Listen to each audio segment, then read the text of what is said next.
of the museum. And before we begin the panel discussion, how to teach difficult history, there's a bit of housekeeping, mostly a lot of thank yous. First, thank you to all of you for attending our closing celebration of Comfort Women Then and Now. This exhibition project could not have been possible without our incredible partner, CARE, and its executive director, Phyllis. So please give her a round of applause. As well, additional thank yous to Professor Jing down there, our humanities advisor, and she's not here, but Professor Paula DeMarco of CSUN. She created the exhibition design, as well as our student artists, and one's here, Lauren, we're waiting there, and of course the California Humanities, who supported this project through their Project for All grant. So that there's a few more thank yous. I also want to thank El Pueblo de Los Angeles for supporting our work, and then also thank you to the museum board. Some of them are here today. Kate Unger, board member right there. If you can raise your hand, thank you, Kate. Marianne Swanson, board secretary, she's over there. And board president, Amal Pekala. I also want to thank Michelle Dragoon, she's somewhere over there, our associate curator. And Rocky Del Castillo, she just had to leave.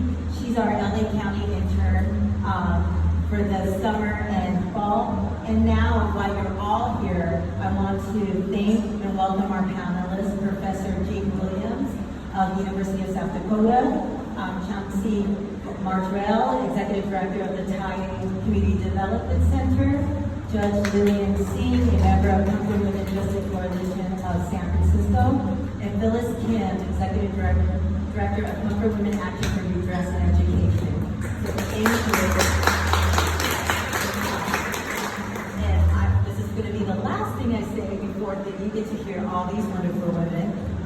Welcome and thank you. And the panel is going to be a pretty free-flowing discussion of all of your amazing work.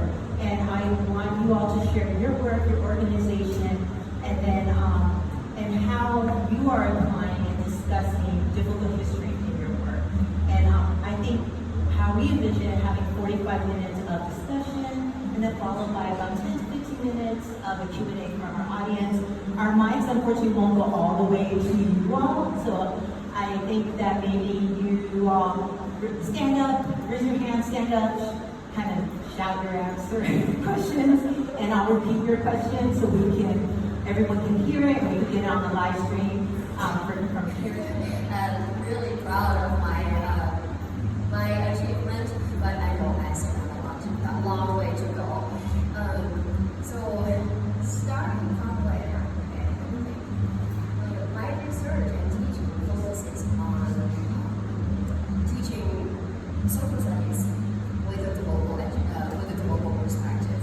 Because after I came coming to the United States, I realized that, especially after looking at the textbooks, I feel like one of the things that teaching is very European focused and also US focused. And particularly to say, I'm particularly interested in World War II. And I'm originally from China, by the way. So I learned a lot about the World War II in Asia, East Asia. And after I came over here, and the history textbooks, East Asia. A lot of things happen in Europe, but not so much about Asia. This is interesting, and that has immediately piqued my interest. I want to bring in the missing parts. So, starting with another part of my research is also digital history. So, originally I worked on the atrocities, or it was also called the river breaking of World War II. And then, at some point, I started to shift the attention a little bit because really tightly connected to the atrocities is the sexual violence against women, and naturally is comfort women. So one of the years, I think it was 17 or 18, okay, 2018, I presented at the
because it is the content, especially the gender related, right? And it's hard to talk about. How to do it. So in my approach is, I do not like to go in from the graphic approach. Why do I do that? I know that there's the discussion going on, saying if it is atrocious, and if you don't show the true picture of how atrocious it is, then are you really teaching? That's a good question. But at the same time, I also argue, if I really show the 100% the true history, how many people take it? How many students will be totally shut down? And I don't want to hear it. Then how are we going to educate them? So that's why I go from the non-graphic, non-graphic approach and let them know what happened. Okay, so this is how I taught. I work in the university, but sometimes I go to lesson plans and I want to know if it works well or not, if it's effective. I go to the high school to test it out. So this is what I did. It was a 90-minute class, high school. It was about 15 PhD students in the class. And then what I did was I started from the nation building. I want students to understand the background, why the Indonesia became imperialist country, and then why they started to go out of Japan and started to invade other countries like that. And how it was the Western imperialism that got to Japan, and then Japan took it and made it itself an imperialist country. That's what happened. We have to understand that part. And that imperialism pushed Japan to out for overseas market, everything, and then that's how the bad thing started. It's not to say all of a sudden things became bad, right? So students need to understand that part. And then afterwards, we started from the 1930s and we went over to the northeast part of China, and then came down to Nanjing and the atrocities happened. Immediately after that, the atrocities, because a lot of people were sexually assaulted, torture in the order. Then Japan started large scale of this confiscation system. That's how everything started. And then I will let students know these women were really high school students know what problem is. And they know what it is. I don't need to explain those things. And that's enough. That's all. I think that's all they need to know. And then I moved to the movies. I used the documentary to show students. The documentary is ideology. And 3 grandmas, right? So you're probably watching before. 3 grandmas, and I showed them clips. And after each clip, I would ask the students questions like, when was this grandma abducted? How did she become comfortable? And how long she was held? Did she have control later after she got out? And then what was their biggest fear, challenge, fear after she got out? And I try to make it personal. Try to build the connections. So students who started to think about those questions. Some grandma, they could not have her own kids, for sure. And grandma, because of this experience, they could not. And then, so anyway, after the discussion, after watching the testimonies, the students already build up their emotions and feelings toward grandmas. And then I asked the students, if the Japanese government apologized to these women, do you think that would make these women feel better? And students got their head, no, I said why? And then the student said, well, they took the most precious thing from apology did not help. You cannot take that 17-year-old girl back. So, and then I asked them, the Japanese government denied it. And they were like, what? We moved to the denial part, and then I started to introduce the denial part. And after the whole thing, I asked the students, I moved to the human rights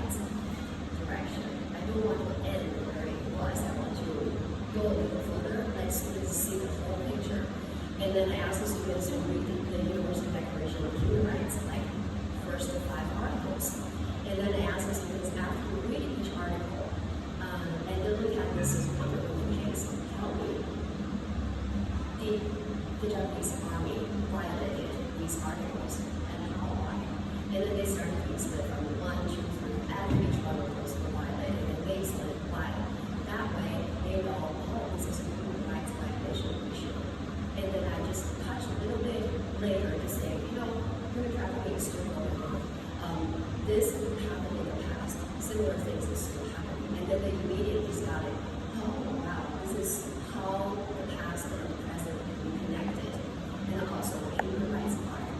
And so I want to leave them with this bigger picture. It's not just something happened in the past, it's over, it's dead, or whatever. It's not.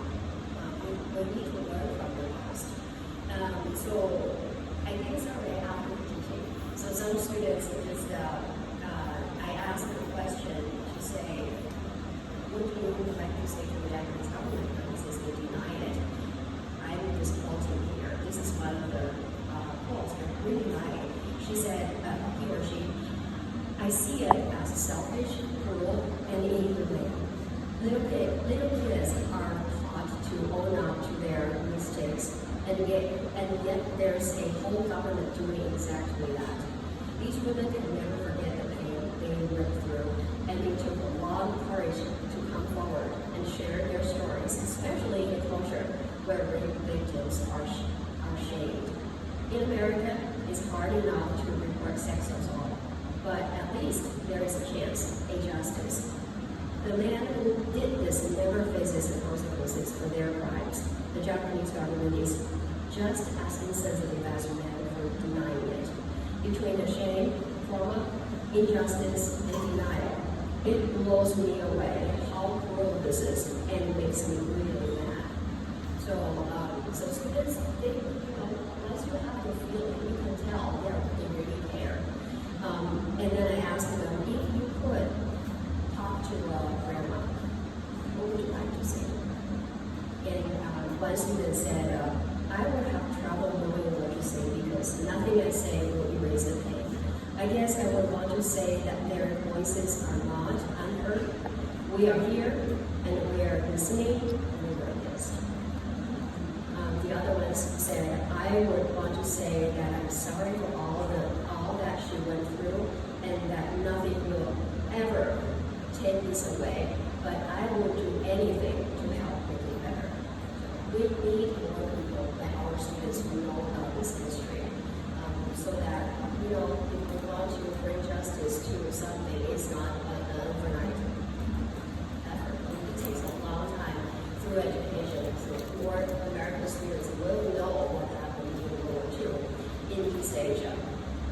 So that's my teaching part. Of course, I teach secondary social studies methods class, and like I said, my students are middle school, high school, future middle school, high school teachers. I need to be comfortable in my teaching, comfortable and also the thinking. And then I introduce it to them, and their reaction most of the time, is always, wow, this sounds like a big thing. Like, why I never heard of it? So why? Our high school teacher never taught us this, and they got a little bad in there. So it's a big thing. So anyway, I'm glad I was able to have this opportunity to teach the future teachers, and some of them they did already. They're becoming teachers already. They include this part of history in their class, and then they told me how surprised, how shocked their students are, and that made them feel good. Of course, I know this, and so we need this kind of curriculum effect to make the impact. This past December, I was very fortunate. I was able to visit the Seoul National University of Education to be a visiting professor, and then talk with the Korean teachers. I asked them how do they teach, how they talk difficult history, and particularly I asked the question about comfort women. And then I realized that it's very interesting. So in Korea, of course, this is their national history. So this topic is in their national curriculum. And I'm really surprised to know that even elementary school students learn about comfort women history. Yeah, they do. And it is totally unimaginable in the US, right? Anyway, and then the teachers. The national curriculum, of course, focuses on the nationalism because it's national history. But the teachers I interviewed, they told me that when they teach it, they go beyond the nationalism because nationalism tends to make students hate again. That's not not the purpose of learning the history. So the teachers, they tie the topic with the framework of human rights education. They do that. And then with that, their students will understand, oh, this is not just we are not only learning about what is living experience, but also a bigger picture, like we said earlier. And then one of the teachers, and it's a good example, is if you are teachers here, how they did it, the teacher built a unit, they just call it human rights education. And then they have different cases in there, like Cameroon is one of them. And then there's also the Holocaust and for example. And then there's other cases of human rights violation. And then the students will see, oh, this is a human rights violation is worldwide. That is not just happening here, it's in Korea. So that way, students' focus is not on Japan. We should not do that. And so, yeah, I guess that's what I want to share. So that's from the teacher's perspective, and the rest of the panelists will have more to tell. Thank you.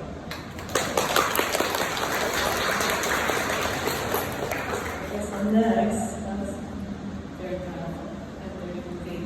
Thank you so much for helping students how to teach difficult history, because these are students who will become teachers, and they're using the human rights framework. That's exactly why we're here today, because I'm going to talk about a little bit about the human rights framework as well. Again, I'm Chancee Martorell. I'm the Executive Director of the Thai Community Development Center.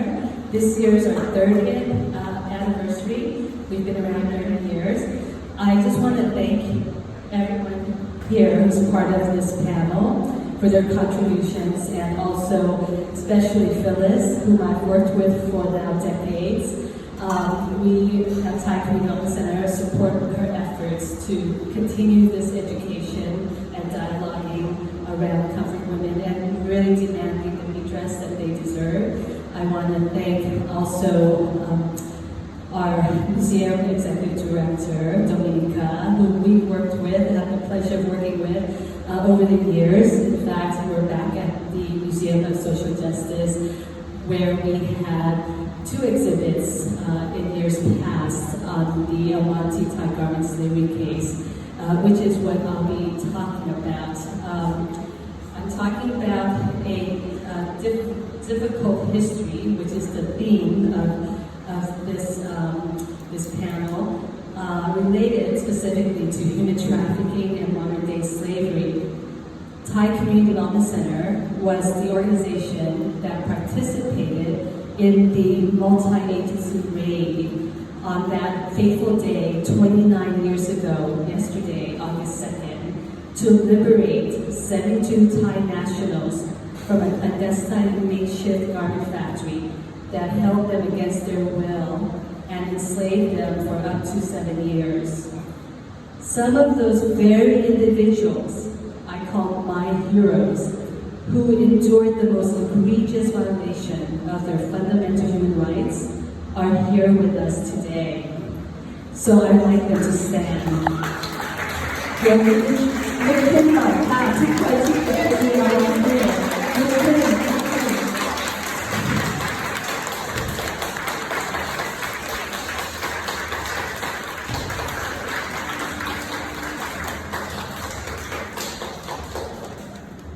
Unfortunately, not all of them could be here today because they actually work today. So some who were able to take time off from work or who are off today were able to join us.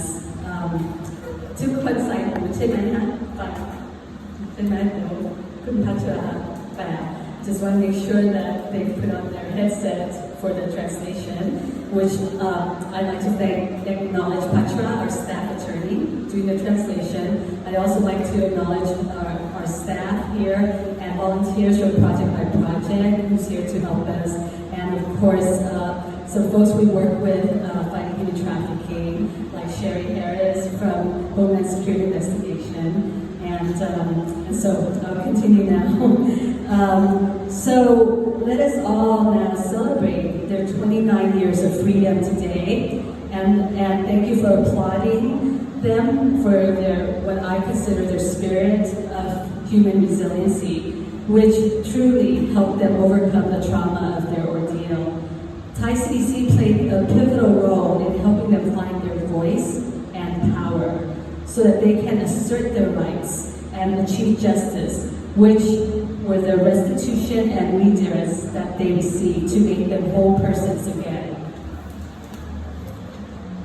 The case, sadly, was just the tip of the iceberg, as more human trafficking cases followed, involving even larger number of victims of both labor and sex trafficking, and from other countries as well. For a while, Thais were disproportionately affected by this scourge and heinous crime, and Thai CDC has been there from the very beginning until this day. Thai CDC, in fact, became the pioneer in the movement against human trafficking and modern-day slavery, and co-founded the Coalition to Abolish Slavery and Trafficking in 1998. And in 2016, we co-founded the Asian Pacific Islander Human Trafficking Task Force.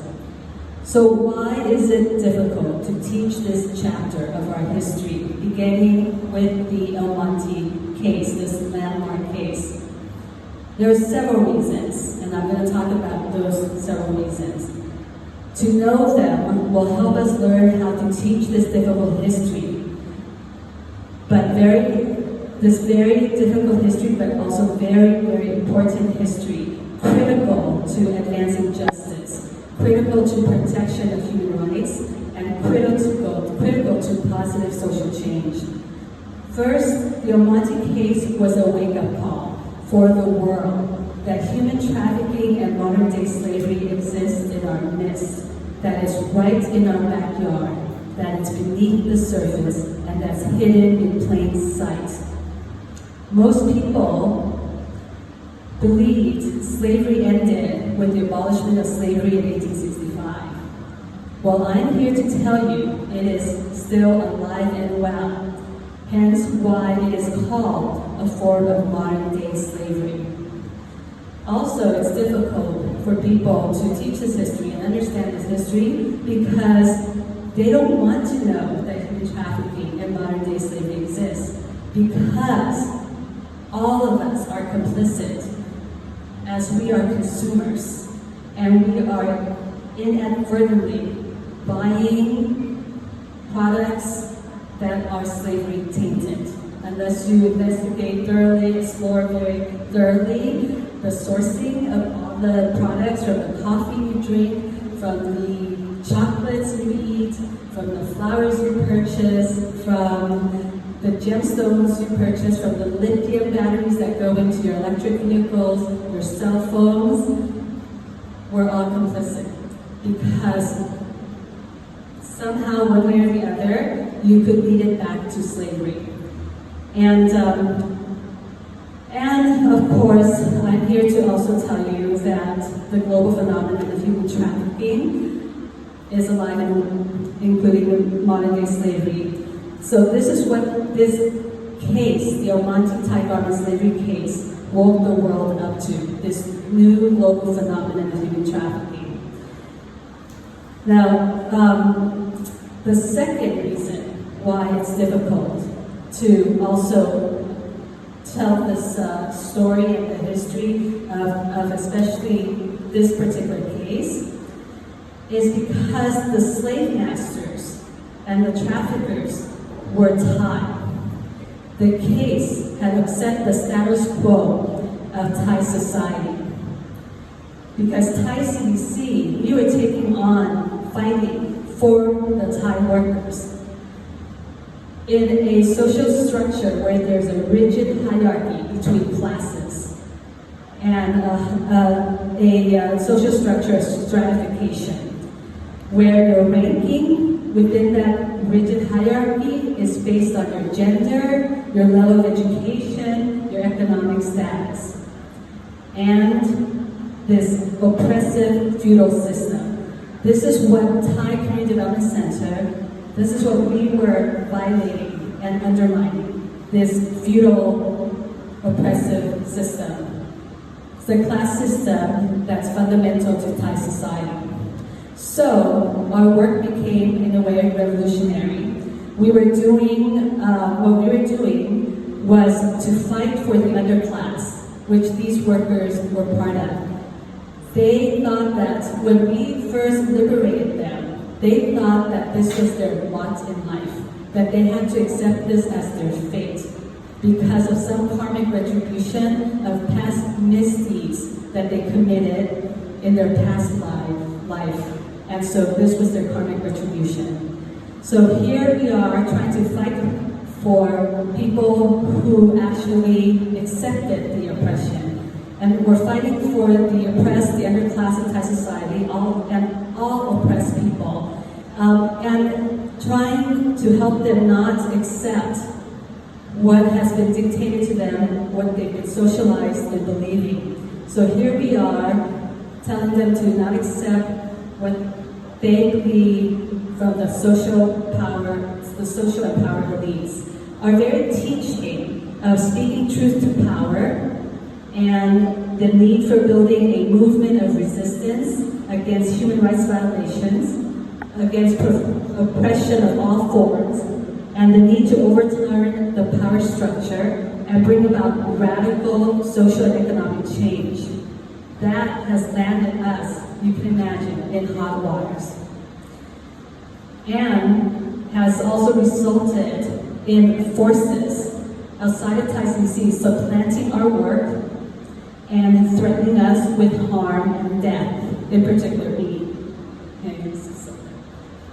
And so what we are trying to do is really transformative, because we want a society that's not based on exploitation, but one that's based on egalitarianism. But we will continue to teach this difficult history, because what is true and what is fundamental is that all people are born free and have a right to decent quality of life and standard of living. And they are enshrined by universal human rights that should never be violated. Now, the third reason why this is a difficult history to teach is because it's about the Thai community. Our history, to a majority of people, is not important because of our invisibility, because of our marginalization, because of our minority status we're regulated to compared to the broader AAPI community. That makes it impossible for our history to be told because no one cares.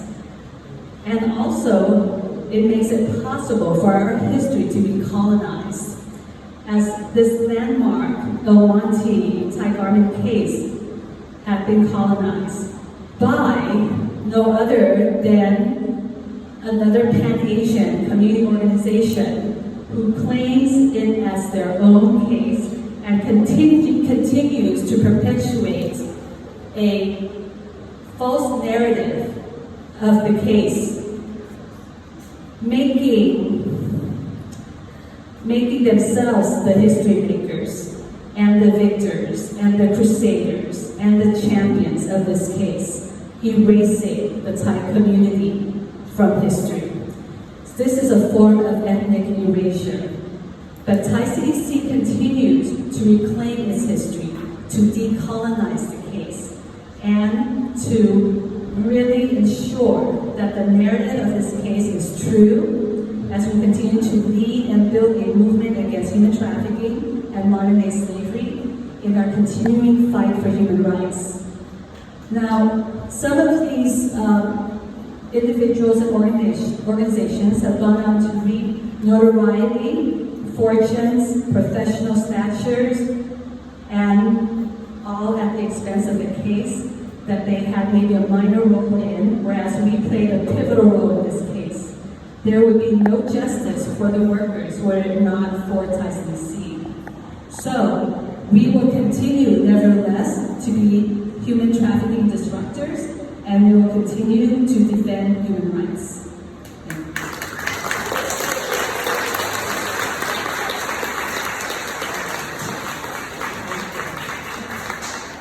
That was extremely, extremely powerful presentation.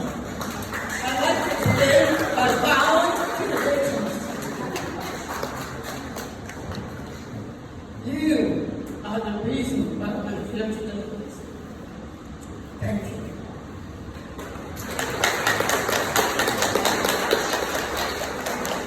As my president said, I'm a retired judge. I've been a judge for over 30 plus years. I was the first Asian American female judge in Northern California. Now you wonder, how can I be involved in this issue? Well, as a judge, my primary goal is in the pursuit of justice and fairness and equality, and make sure that sexism, racism, and all these isms do not thrive in our communities. This is why, after I retired, I became an activist in promoting the Comfort Women issue. But earlier, Jing asked me, how did I become involved? Well, I first became involved in 1990s, because I was working with another female heroine, a woman warrior. How many of you heard of Iris Chan? Iris Chan? All right, she wrote the book, Rape of 19. Those of you who are teachers, educators, you must read the book, Rape of 19. She moved me to become active and to talk about World War II crimes in Asia. And like Jim Williams said, people know about what happened in Germany with the Nazism and the Holocaust, but very few people knew about what happened in Asia, the Asian theater. Very little was known about that. Iris Chan unfortunately committed suicide.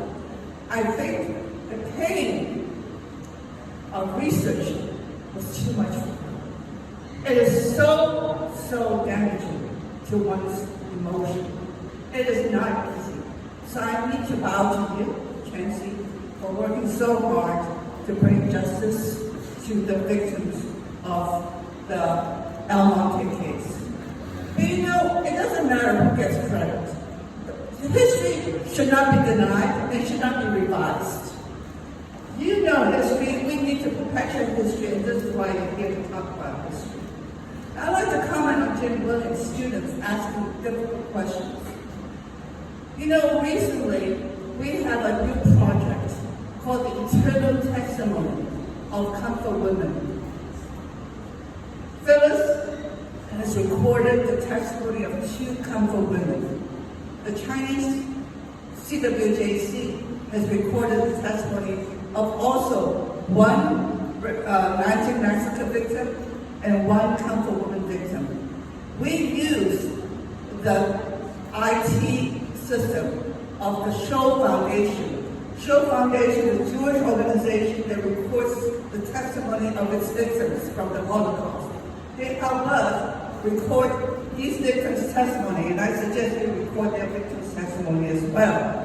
And far in the future, young people can talk to these women and ask them a question. And these real victims, real Comfort women, will tell them what happened. In their time, in their language, with their faces and expressions, to express what happened. History needs to be preserved. We need to do everything we can to preserve history, because even though history is not easy to record nor talk about, we cannot allow history to be revised and denied. Otherwise, our world will be destroyed. So in the Comfort Women Justice Coalition, Phyllis and a group of us installed a Comfort Women Memorial. That memorial is depicted over there, in the very corner over there. It's 3 girls.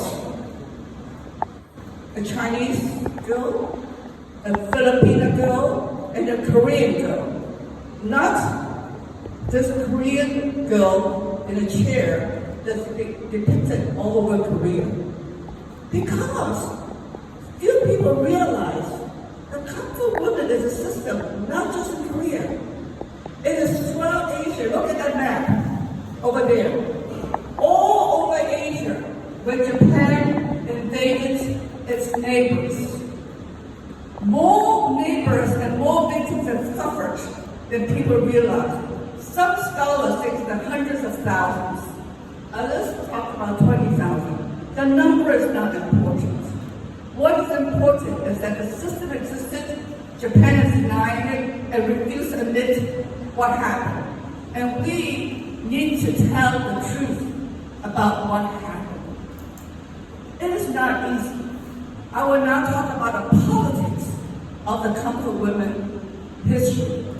In San Francisco, in order for us to build a Kung Fu Women memorial, we had to go testify before elected bodies, Board of Supervisors, Commissioners, Status of Women, Board of Education, and our dear Grandma Dong Song Lee came to San Francisco to testify before our advisors. Well, there was somebody in the audience by the name of Koichi Mera stood up and challenged her, practically calling her a prostitute. That got everybody so upset that one member of the Board of Supervisors stood up and said, "Are you calling her a prostitute? Shame on you, shame on you, shame on you." And our resolution passed unanimously. And this is what we need to do, shape them into making sure that history is told correctly. Politics is really important. After we built that memorial, Japan was so ashamed that the world may finally understand what happened that they wanted to tie relationship with San Francisco. In fact, Japan, Osaka City, did just that. The Osaka mayor, by the name of Hashimoto, actually broke sister city relationship with San Francisco. Osaka and San Francisco city sister relationship of over 60 years is now broken because of our memorial. This is how powerful a memorial can be. This is how scared truth can become. That's politics. Courts, the judicial branch of the government, is also extremely important. This is why the Almonte case is important. This is why in Glendale, Mr. Koichi Mera, a famous guy that came to San Francisco and was called shame on him by our board supervisor, filed a lawsuit against the city of Glendale for having its memorial installed in Glendale. It went up to the Superior Court, up and was denied, went up to the Court of Appeals and was denied, and used, I don't know whose money, to go all the way to the U.S. Supreme Court and was denied. Why is that important? Because now it's in the books, in a legal case, where their appeal, where their case was denied. Why is politics so important? Because we have passed numerous legislations shaming what Japan did. Starting in California, I have it all down.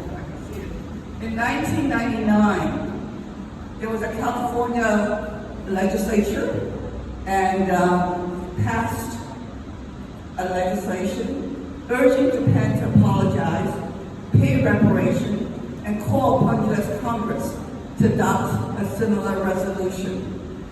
And in 2001, San Francisco Board of Supervisors also passed resolution urging Japan on the 50th anniversary of the U.S.-Japan Peace Treaty to acknowledge what happened. And in 2007, U.S. House of Representatives had a resolution called House Resolution 121 by Michael Honda. It was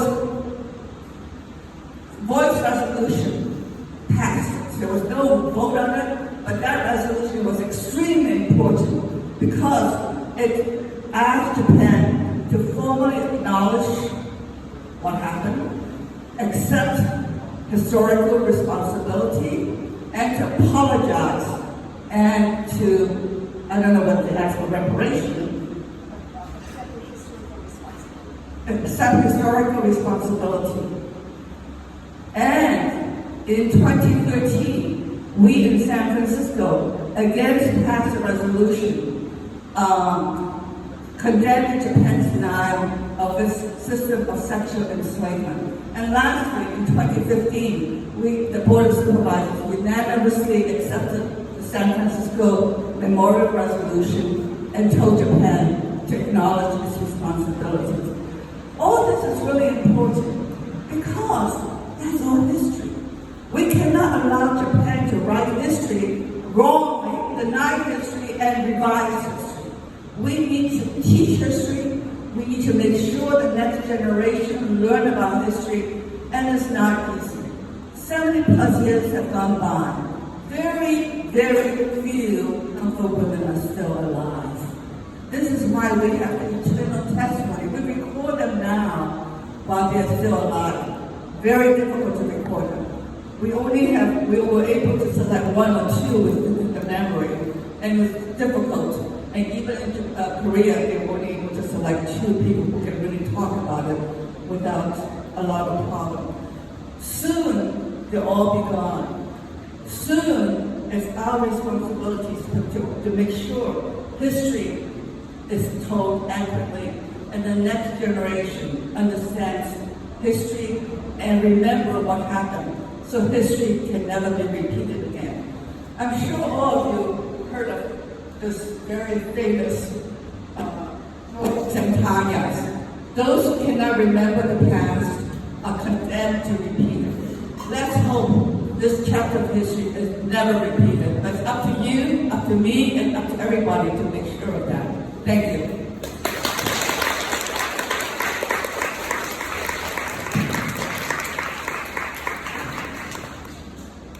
It's always a pleasure and pain to speak after Lillian. You can see why. She's so powerful and I love her. Hello, my name is Phyllis, the Executive Director of Control Women Action for Redress and Education. We were KAFC, Korean American Forum of California, when we formed the organization to erect a memorial in Glendale, the World Statue in Glendale, California, which was installed in 2013. But before then, we were just a committee of people who volunteered to help with the national campaign to pass House Resolution 121 that Lillian talked about, which unanimously passed at the U.S. Congress in 2007. So actually, it goes back to 2007 that I became involved in this Comfort Women movement, and that's been 17 years. I didn't even realize. It was, I really wanted to thank first for the Museum of Social Justice for this opportunity to bring this very important exhibition to the students and the public in the Los Angeles area. And it has been my great pleasure and honor to work with great people like Lillian, Jing, Chancee, Domenica, and Paula, Margot, and many others. That actually is my reward for my work and my time and my energy, my sweat, my tears, that I get to work with this amazing, wonderful women and some men to make changes, make differences, and to make an impact to our next generation. Jing and I were recently interviewed in Korea by the Research Institute of Japanese Military Sexual Slavery by Japan in Korea.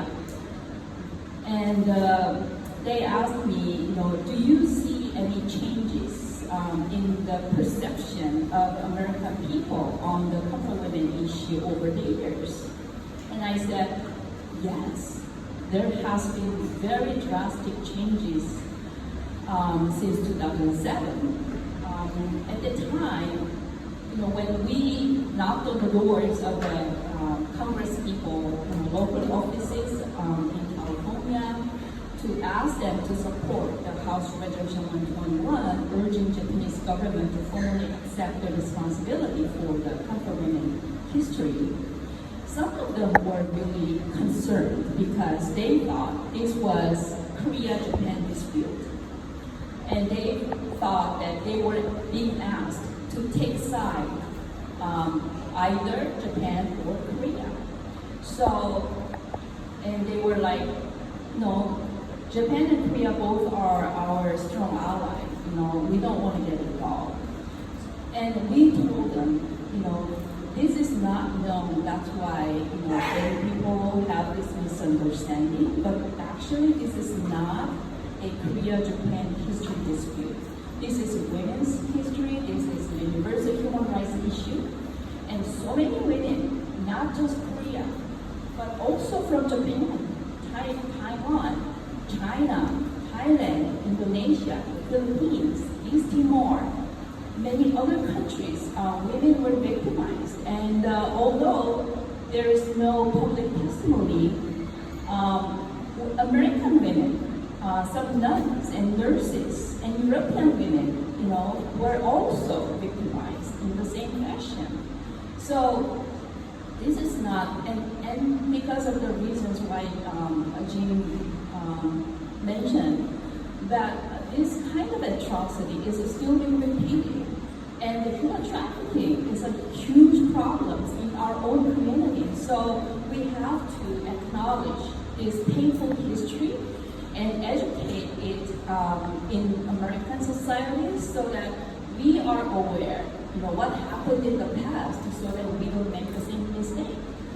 And that's when people, the staff and the Congress people really understood what this was for, and they signed and co-sponsored the bill. So we were able to get more than 250 co-sponsors from Democrats, also from Republicans. So since then, but it was still a news to so many people. Even scholars didn't really know about the issue. So we started doing other campaigns like exhibitions and speaking tour, and tried to bring statues. And these little efforts became point of contention and created controversy, because whenever we made these efforts to promote justice and awareness among our community about the comfort women issue, always Japanese government and the people, some people who side with the Japanese government, conservative faction, they came out and tried to distort the history, tried to deny the history, tried to whitewash the history. In 2014, Japanese consulate, one of the Japanese diplomats actually barged into the office of one of the professors at the University of Hawaii, who was one of the authors of the high school textbook, where it says a little passage about the comfort women. And this diplomat demanded this professor to delete the passage from the textbook or to revise it. He said no. And this news was reported on New York Times. When the first memorial in the United States remembering comfort women was established in Palisades Park, New Jersey. It's a small town in New Jersey, at the library lawn. And politicians visited the city and offered many support books cherry blossom trees, and in return demanded the small memorial be removed. They said no. And every time these things happen, we're not picking a fight with Japan. No. We just want this history. We just want the voices of the grandma be remembered. We just want, this horrible and this great mass scale institutionalized war crime be taught and remembered so that it doesn't happen again. But every time we do something, always there is this denial and try to counter work. And if we had a campaign to include the comfort women history in the California History and Social Science Framework in 2016, there was a change.org petition site that says that comfort women or prostitutes, they volunteered to make money, so it should not be included in California textbooks. So I think in a way they really helped us, because every time there's this dispute, there's controversy, media becomes interested in it, and they cover. And San Francisco Memorial got wide coverage from around the world, and more people became aware of it. When Glendale, city of Glendale got sued in 2014 to remove that statue, we got so much media coverage because of the lawsuit. So it was helping us, and I think that is really important lesson that some of the teachers really want to teach their students when they invite me to be their guest speaker. They want the activist perspective to be taught to the students, because this is what changes can be made by citizens' organized actions and activism, and they want to inspire the students. And whenever I have that chance, I always make sure the grandma's courage, the grandma's breaking of silence, the grandma's activism, grandma's numerous trips around the globe to talk to the people, not just for themselves, to get justice for themselves, but in order to make sure that same atrocity never gets repeated in any parts of the world, is taught and is talked about in those classes. So the real inspiration comes from these grandmas. So we have, this is the, where is that? Over there is the explanation. The comfort women is a euphemism that describes women who were forced into sexual services by the Japanese army in occupied territories before entering the war. Comfort women can be taught as an example of institutionalized sexual slavery, and it goes on. That is the curriculum, the language that is included in the history social science framework for the 10th grade world history in California right now. We have 49 more states to go. That's why we go to conferences, national and California. And a lot of teachers, who attend those conferences come up to us and say, I am interested in comfort women. And there has been drastic changes. Jing and I attended NCSS last year, and CCSS, that's California Council for Social Studies, in March of this year. And so many teachers already knew about the comfort women now, and some of them even told us that, I have tried and I have taught comfort women in my class, and this was students' responses. This is a huge difference and huge changes. So we are really glad, and we are planning to reach out to more teachers so that this can be accepted and taught in every classroom in the United States. That's our goal.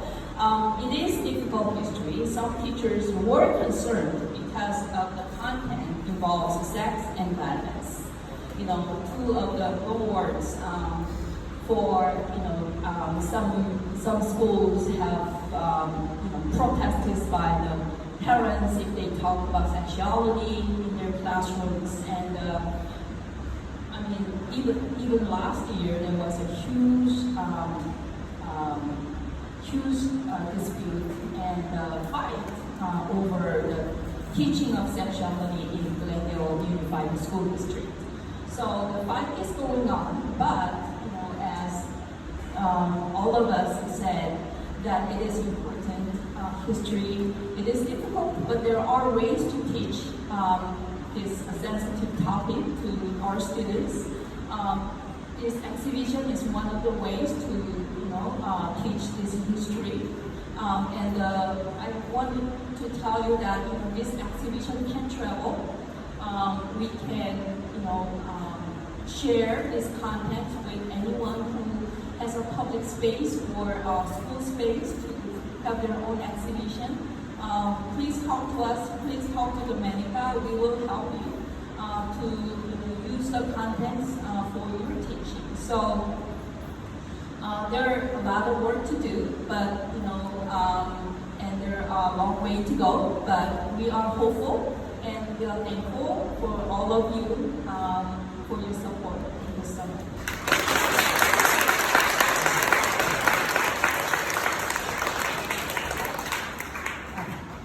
Thank you all so much. Thank you. It was so moving and informative, and just thank you all for your work and your powerful words. And so we're going to move it to the audience for a Q&A. Does anyone have a question for any of our panelists? Any questions? Yes. If you want to come up, or I can come up. yeah, please come up.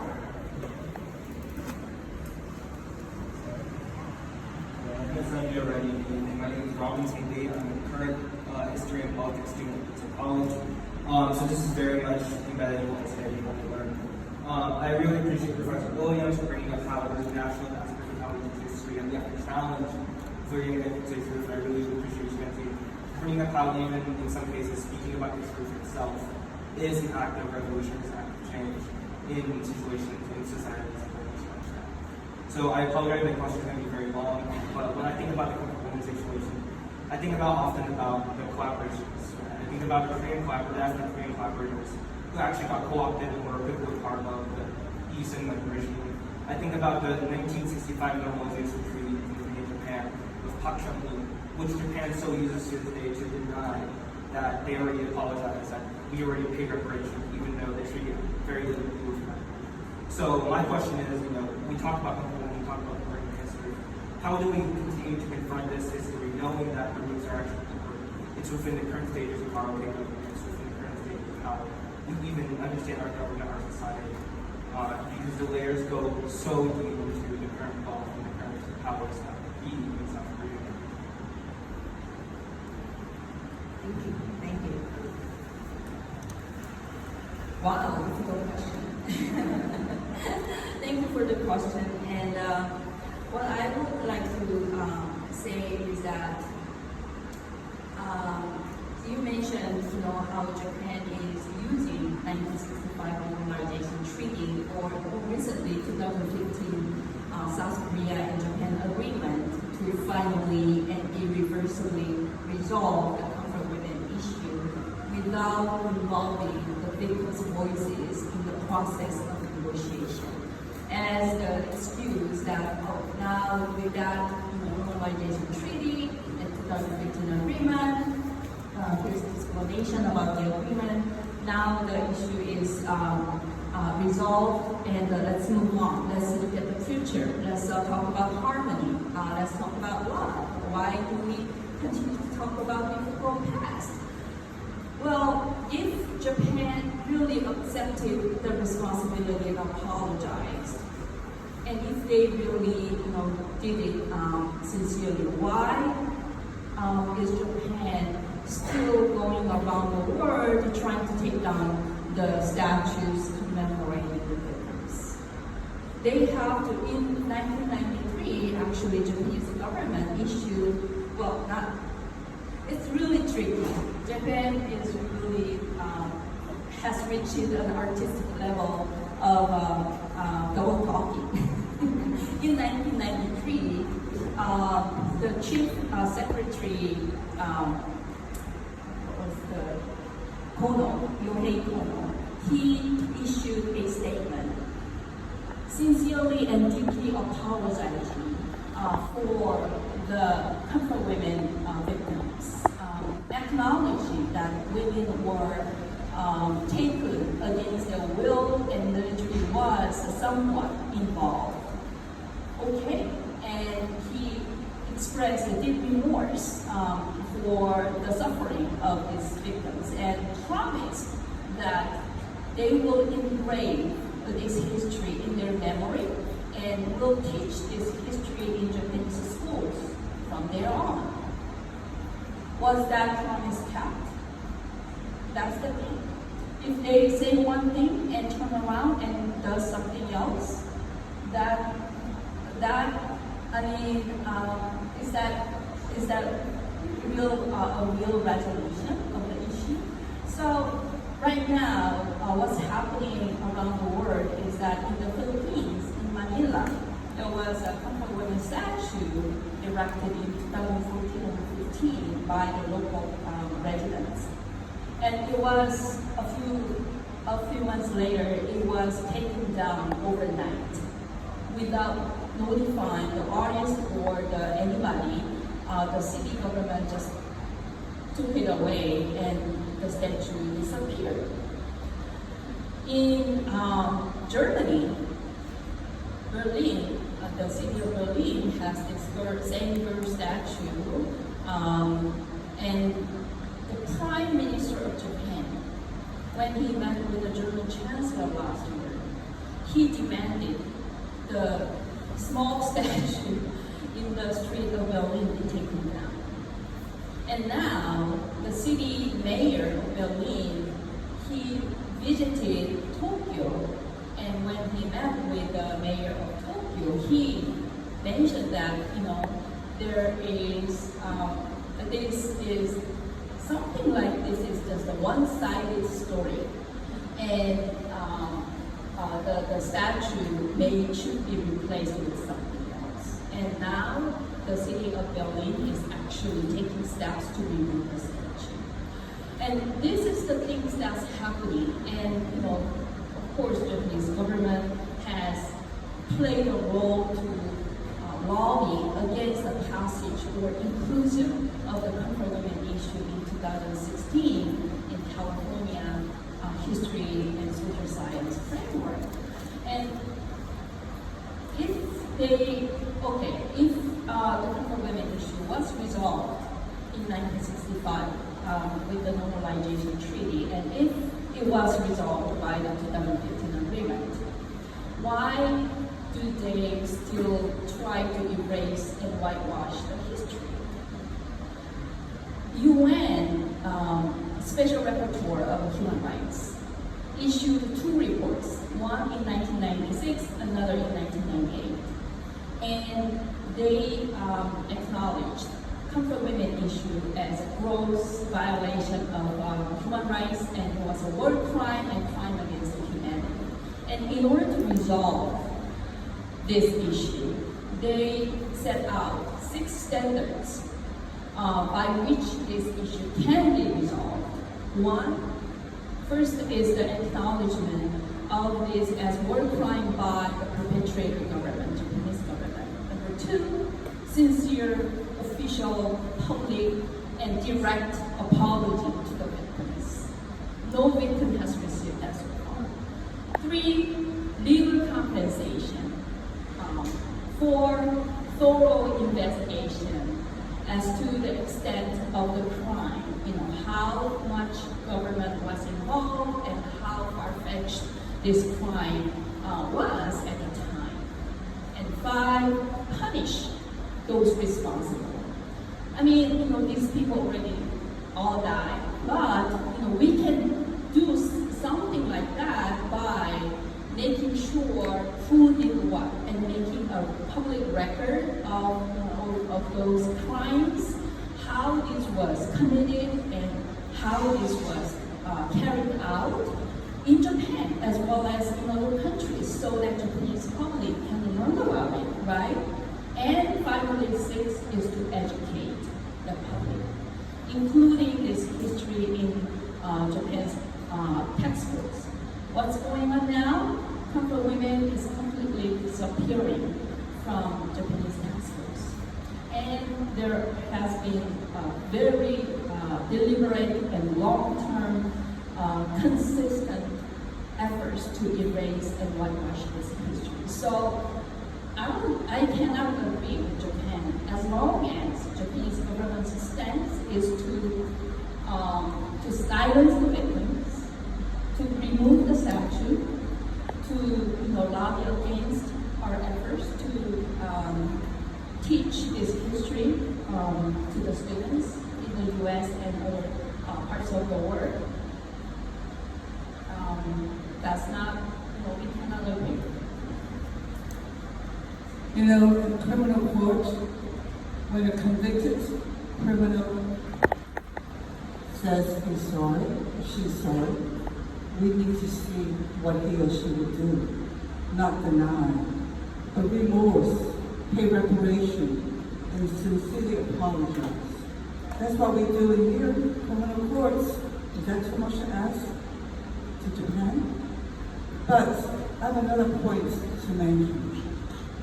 Japan today is playing politics with the United States. And the United States and Japan are even using South Korea for political geopolitics at the expense of the comfort woman. Everybody wants to wipe the comfort woman history away because it's not something they want to talk about. They cannot come to terms with that. Until Japan comes to terms with that, there will be no peace in Asia. There's a Chinese saying, 没有道歉,没有和平. If you don't apologize, there's no peace in Asia.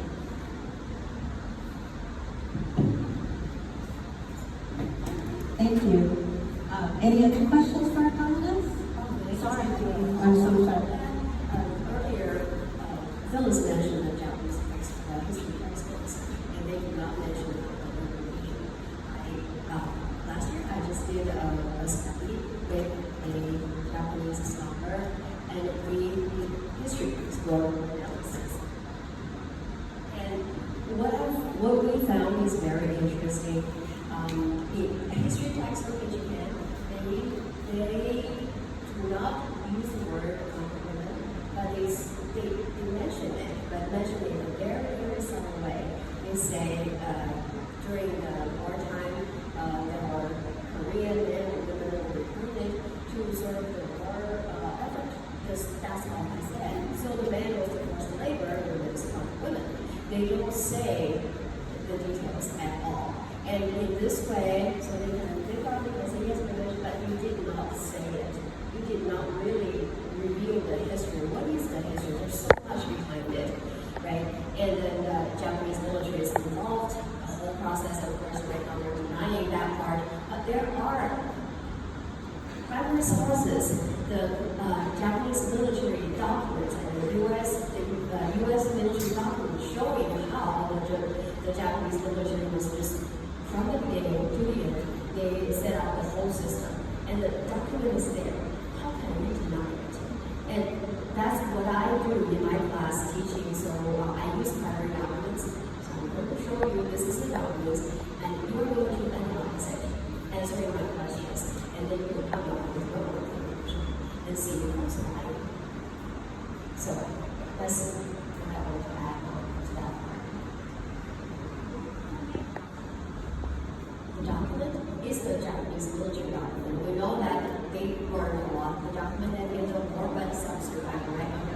Those that talk more about it. So after 2016, with the inclusion of the comfort women history in the 10th grade world history, we needed to provide primary sources and good lesson plans to the teachers so that teachers can first learn about the history themselves and then bring it to the classrooms. So we started building resource booklet.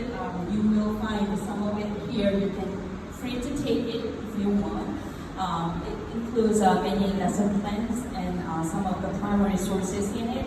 But we also built an online archive at UCLA Center for Korean Studies, where we have more than 30 Japanese military documents that show how comfort women system was created and operated and managed by, with close involvement of the Japanese military at the time, and more than 30 documents and videos and photos that came from the Allied forces at the time by the intelligence units who interviewed the surviving comfort women and the comfort station owners and the prisoners of war, the Japanese soldiers, to gather information about the comfort women. So it is available online, and the teachers can make use of it. It's at the UCLA Center for Korean Studies, under Center for Korean Studies website. So it's still ongoing. We're still putting up more stuff. By the way, there are more than 1,000, maybe if not 2,000, Japanese military documents that exist showing the connection and how the comfort stations were created and operated, and that's all archived in a women's active museum on war and peace in Tokyo, Japan. We just chose a handful of those documents to show the relationship between the system, how the military was directly involved in the comfort system. Thank you. Are there any more questions for our panelists? Oh, perfect. So first, I'd like to acknowledge the Thai workers. When you stood up, I nearly broke down in tears. Just to see you here today, alive and thriving. And to all the panelists, this is one of the most, moving, dynamic, really, just compassionate panels I've ever listened to. I want to thank all of you. I have special words for all of you, but I want to ask Chancee a question. So my daughter learned about a Thai government worker case at a class she took at UCLA, and I'm sure you had some role in that. And you also discuss, you did so much. It didn't just end with liberation and then it lost the case. I mean, you did so much. So if you could talk about all that, because I think everybody should know. Okay. I know folks are anxious to also get to some refreshments. First of all, Thai Community Development Center, we were founded in the aftermath of two crises that occurred here in Los Angeles, the civil unrest of 1992 in LA, better known as the LA riots, and then the 1994 Northridge earthquake, both of which left devastation in their wakes and had adverse impacts on predominantly low-income, minority, immigrant communities. And so I founded TIC in response, render aid and relief and do all the triaging and provide crisis counseling, emergency preparedness and assistance and what have you. And then, of course, a year after our founding, but we also, because we're an anti-poverty organization, trying to really help the underclass not become and not create a permanent underclass, but become a permanent underclass, but to really uplift the poor and destitute, dispossessed, and downtrodden, so that they have opportunities for economic mobility. And so we engage in community development, like affordable housing, community revitalization, and we found a Thai town, for example, as a strategy to revitalize that neighborhood of East Hollywood that's poor and suffers from blight and decay and depressed economy. But we also address human rights, workers' rights, immigrant rights, and we also provide legal services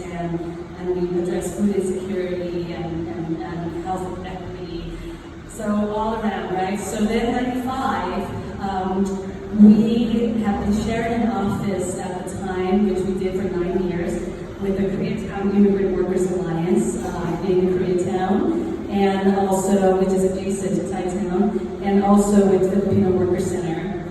And the State Labor Commission, Deputy Labor Commissioner, came to our office and told us, this was on August 1st, 1995, a year after we were founded, and basically told us that they had been investigating a compound, a slavery compound located in a residential neighborhood of El Monte, California, just east of us. And their investigation determined that there are currently 72 Thai men and women being held against their will and forced to work in slavery-like conditions. So we closed for major manufacturers and retailers, and that they were not allowed to leave. They were under 24/7 surveillance. Their passports were confiscated. They were always under threat of retaliation, harm, or death if they dared to escape. So when I heard this, that was not a surprise to me, because I have been an activist all along before I even founded TACC, organizing workers, and knew that we have a underclass and a low-wage sector economy, an underground economy, made up of vulnerable workers who are continually exploited in the most egregious way. And I knew that eventually there will be a discovery of workers who may be even held in virtual slavery. It was just a matter of time. That time came and arrived on August 1st, 1995, when that State Labor Commission Deputy Commissioner came and told me, I'm like, well, I am not surprised. And they basically said, we need Thai Community Development Center to be part of this operation with us. On August 2nd, the next day, it was a pre-dawn operation where we would go in with all of the multiple governmental agencies and law enforcement to liberate these men and women. So the takedown, what we call takedown, operation occurred at 4 a.m. August 2nd. So as soon as the federal marshals and the Monte police and the FBI went in to secure the site, made it safe for us to go in, because remember, there are 24/7 armed guards on the premise, and the traffickers and exploiters lived on the premise and had weapons and stuff. So they had to secure the site. Then we followed right in, myself followed right in to come to the aid of the workers. Upon encounter with the workers, they were in a state of fear, of course, naturally, and confusion. They were scared, very timid, voiceless, had no idea what was going on. And I was trying to calm their fears and tell them in their language, telling them that not to fear. We are here to come and free you and liberate you. And now they'll be under the care of our organization. And so the workers, of course, didn't know what to believe, because they were too terrified, and they had been told time and time again that if they spoke up, if any authorities came by and talked to them, they would have to lie. Otherwise, they're the ones who are going to be in trouble with the law and summarily deported or held in prison in U.S. detention. And so, of course, I had to convince them somehow that that was not going to happen. And of course, they had no idea, of their rights, any awareness, or what have you. So we arranged immediate housing, food, clothing, personal supplies, all of that. But unfortunately, because this was the first human trafficking case in the U.S., the U.S. government did not know what to do, and saw them as foreign nationals, and had no idea if there was anything like an immigration remedy or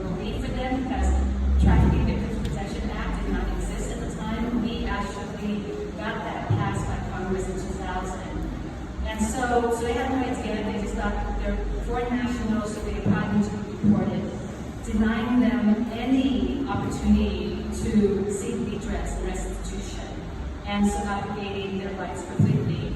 So guess what they did? They put them in the bus and took them to immigration detention right here, just across the street from us, downtown LA. So at that point, I was furious, and I organized a group of civil immigrants and rights organizations, immigrant rights organization, workers' rights organization, to demand their release. And so for 9 days straight, we worked on their release. We went to detention, we demanded a meeting with the workers in detention to let them know, despite the fact that they're in orange prison guards and that they're being shackled and in handcuffs while they're being transported from the detention center here at Terminal Island, where they were held overnight because their beds over there, that they are not the criminals, that they are the victims. That was hard to convince. You can imagine terrified group of people not understanding their rights, being shackled by our own U.S. government. So being incarcerated for the second time, denied their freedom for the second time, in the hands of our very own U.S. government. So 9 days straight without sleep, holding a press conference every day in front of immigration, giving the media to really show immigration just exactly how wrong this was. Immigration, of course, they looked really bad in the eyes of the media and the public, given that everyone saw that these were victims.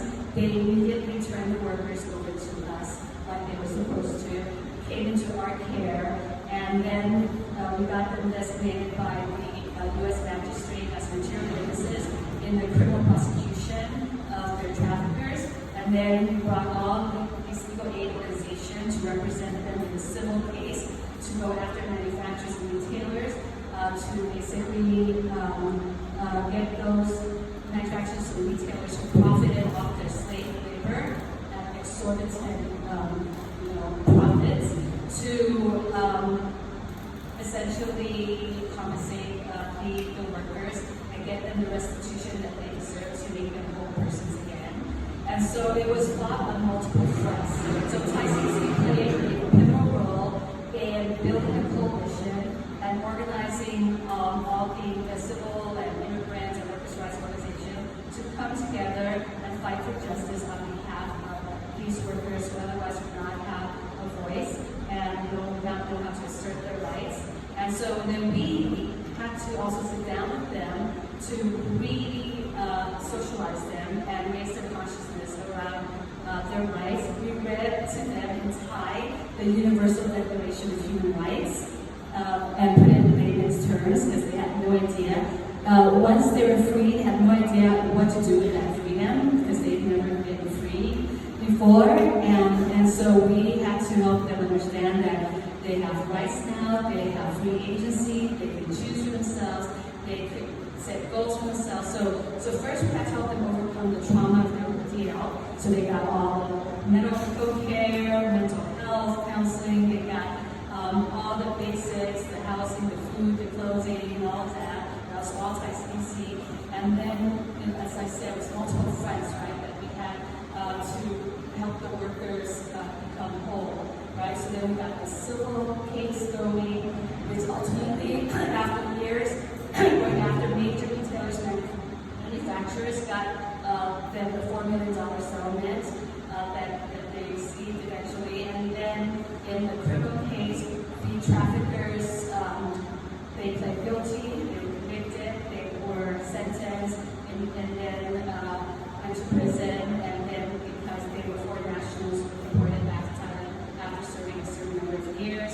But that was not the end, because it was also very important that these workers understood their role as social change agents, that they had the power and the ability to lead a movement against human trafficking, modern-day slavery, because it's their lived experience that will make them feel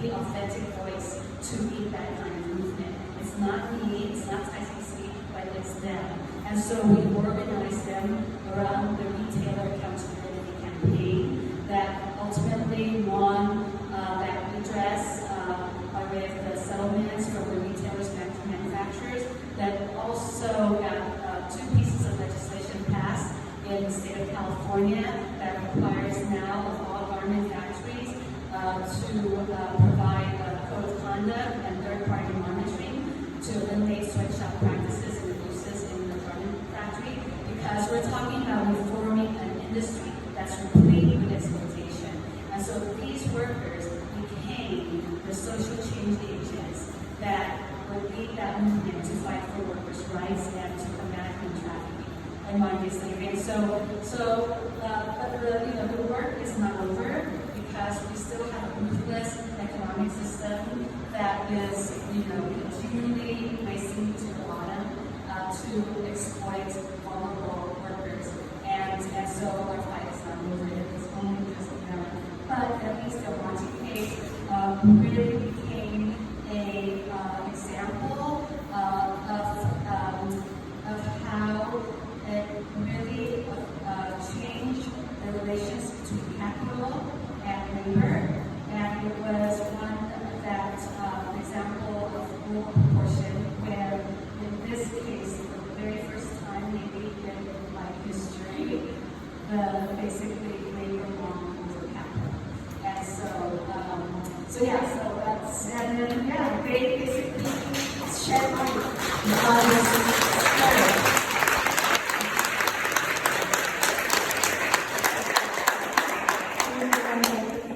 I'm so touched by her passion, by her commitment. I want to go back to comfort.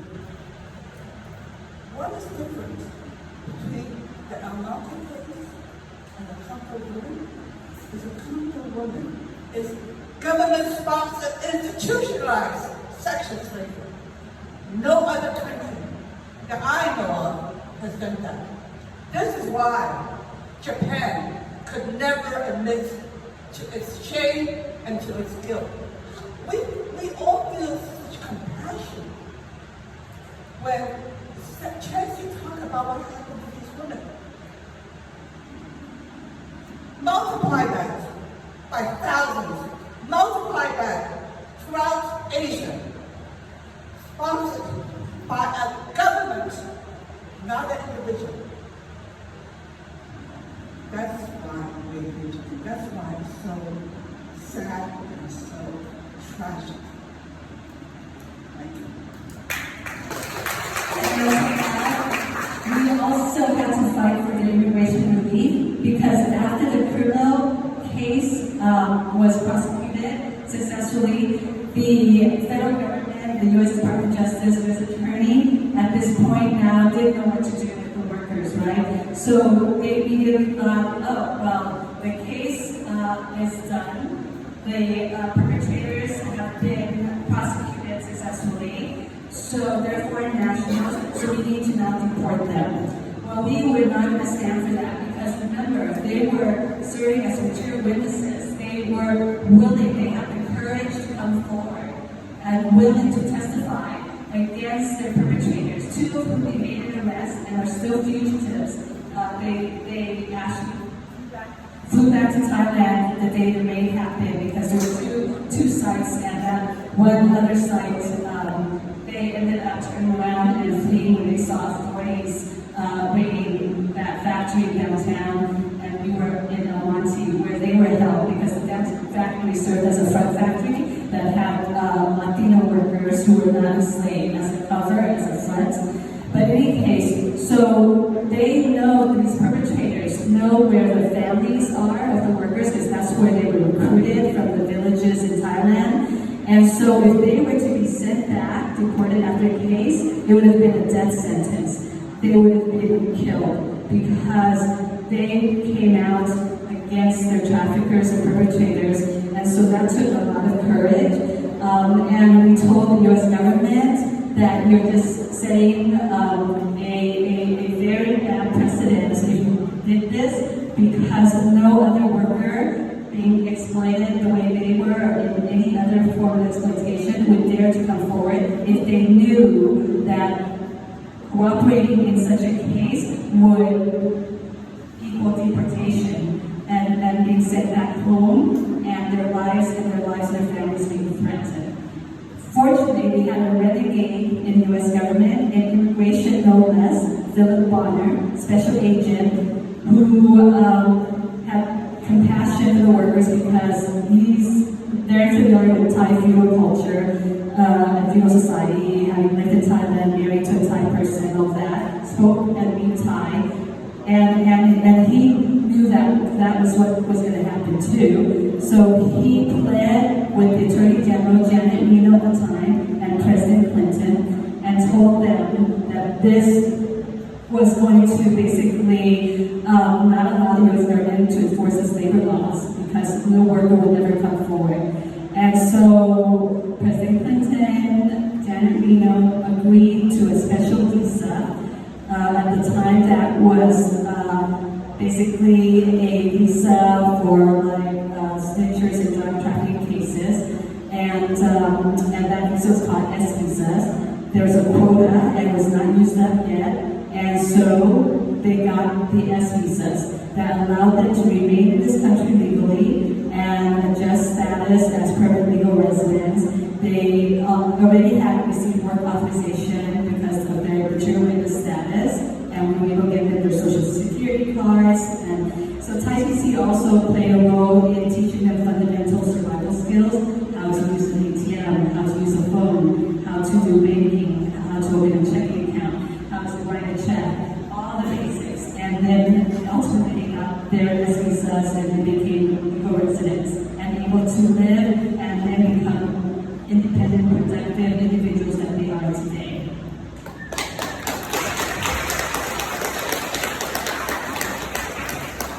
And Chancee, this is really my first time. My first time hearing the story and what you did is very touching. Like how we always say, that this is not about between countries. This is about human rights. It doesn't matter if you're Thai or Korean or Japanese or Chinese, whatever. It doesn't matter. It is the human rights violation. We don't allow this to happen. So earlier when Chancee was talking about why is it important to teach this history, one of the reasons was African research is so marginalized. I just wanted to let you know that I have decided I'm working with this part of history in my teaching from now, and I would warmly invite you to be part of this.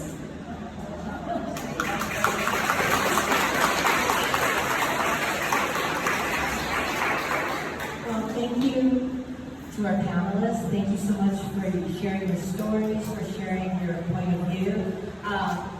I think this is the end of our discussion, but our panelists are still here, so if you have questions for them, there's plenty of food. But I think what I've learned is that how powerful the grandmothers are and the survivors, the Thai workers, because if it wasn't for the grandmas and if it wasn't for the survivors, Thai survivors, the work that you're all doing, the work that you're all doing, the exhibitions that we got to do with CARE, with the Thai CDC wouldn't be possible. So thank you. And I think and that's what we want to do, is share stories of our communities. And this is how beautiful it is to share stories and to be community together and share these stories.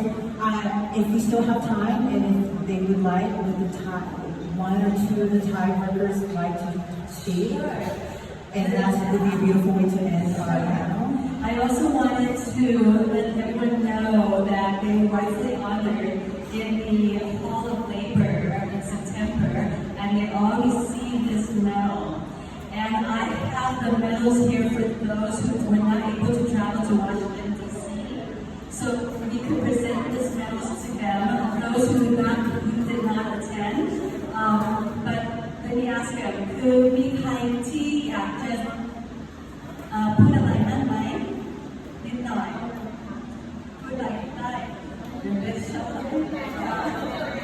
It's okay. So I think It's very important that we talk about difficult chapters in history, and I hope that we could end on a hopeful note. And so, we'll present these medals to the workers, whoever did not receive. มีใครที่นี่ที่ยังไม่ได้ค่ะคุณเลิศยังไม่ได้แล้วมีใครอีกที่ยังไม่ได้ มีแค่คุณเลิศใช่ไหม Okay,แค่คุณเลิศ Okay, so only one here who hasn't received it yet.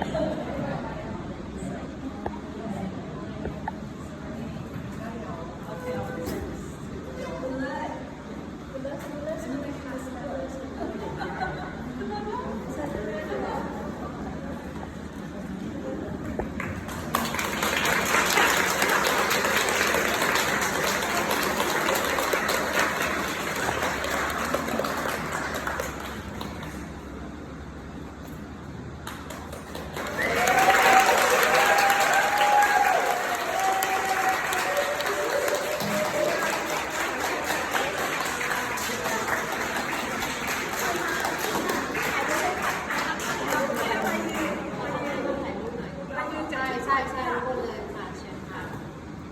So just to have two on the floor.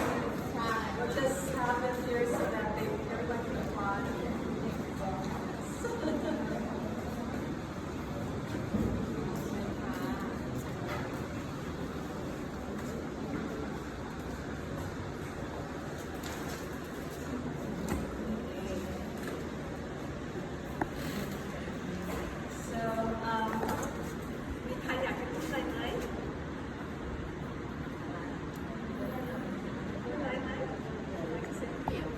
So this is the son of one of those second generation. So I think I Chancee put right now. So on behalf of the workers, I'm sure they want to express, just deep gratitude and everyone for again acknowledging their history and what they've been through and have